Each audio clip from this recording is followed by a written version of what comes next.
Hello, everybody. It's me, TONIK TZW, here in the Tier 6 Horse B, one of the few Black Friday ships that I've got. I think I've only got 3 or 4 out of probably like the 15 to 20 that are available.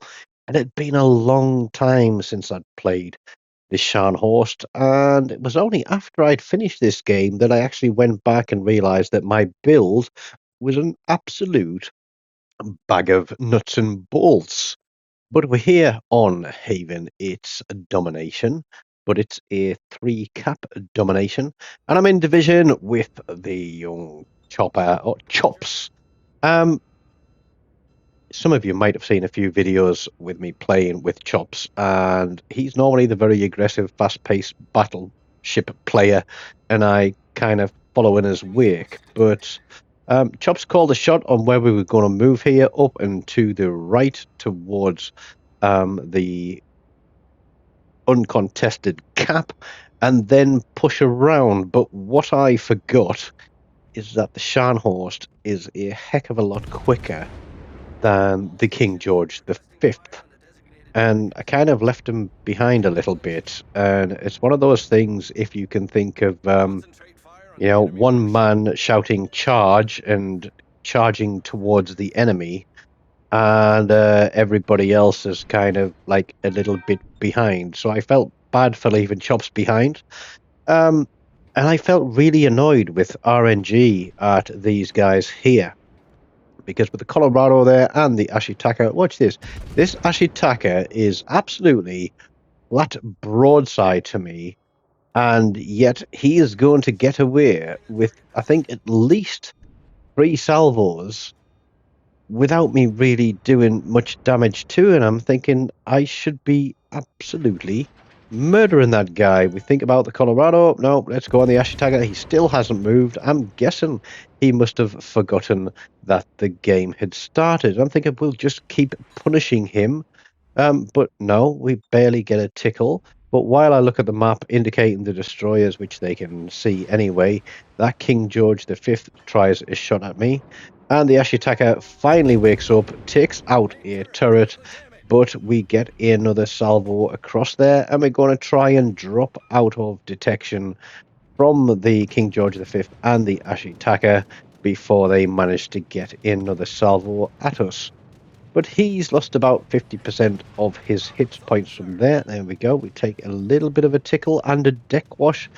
Now, we got a destroyer on the cap there. He's taken a lot of damage, and I think I said to Chops, I'm just going to literally push this whole thing, go around the corner, because they're all just camped behind islands at the top of the map.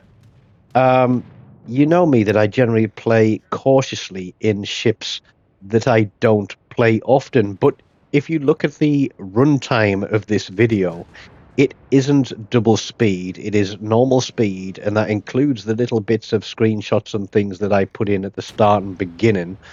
And you can see that this is a very, very short game. It's like half the time it takes for a full-length game to run.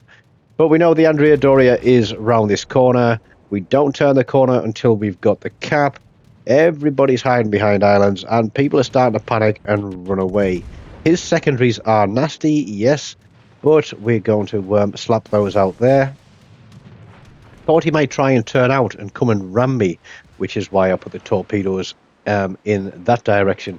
But he doesn't. But at the same time, it's got him pinned to the wall. And of course, RNG is going to give us like a full set of penetrations there.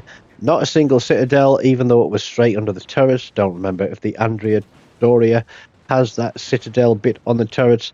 But we are flat broadside to 1, 2, 3, 4 other ships. How great is that? And everybody's shooting at me. And I'm like, I'm not stopping now. I'm going to go until I'm dead. I don't care if they kill us. Ganai's now there. He's got torpedoes. I know that for a fact. Looking for the rear turret of Justice. But we get a kill assist on the Andrea Doria. That Ganai's now is continuing to sail in a straight line, and that is going to lead to one spot.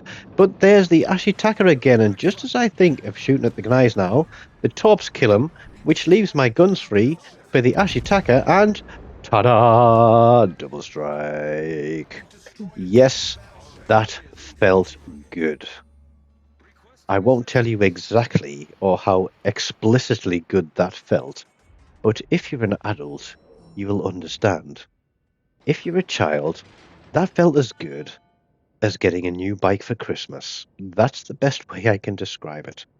But here we go. I rammed into the island basically to come to a full stop and let somebody else take a little bit of the heat while I get ready to position and go around again. We've got a whole ton of ribbons. The carrier drops on us, but I think both of our destroyers are onto their carrier.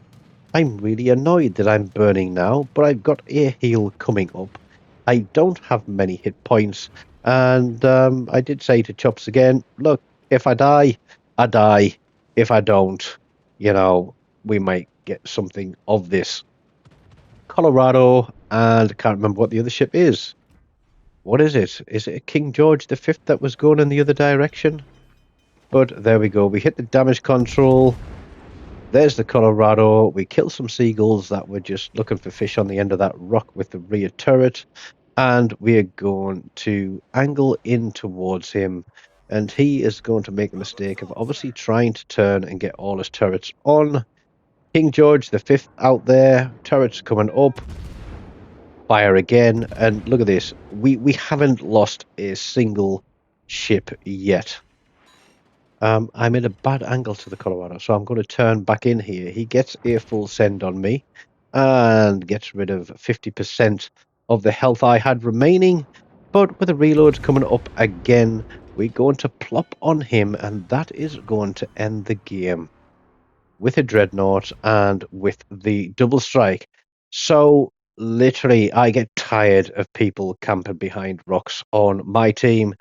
Um, Seriously, if you see it happening on the other team, push them, because if they think they're safe hiding behind an island, you can just flush them out like rats and come up with a crazy game like that. It may not work all the time, but it's going to work some of the time. And if you keep doing it, people will be less likely to do it.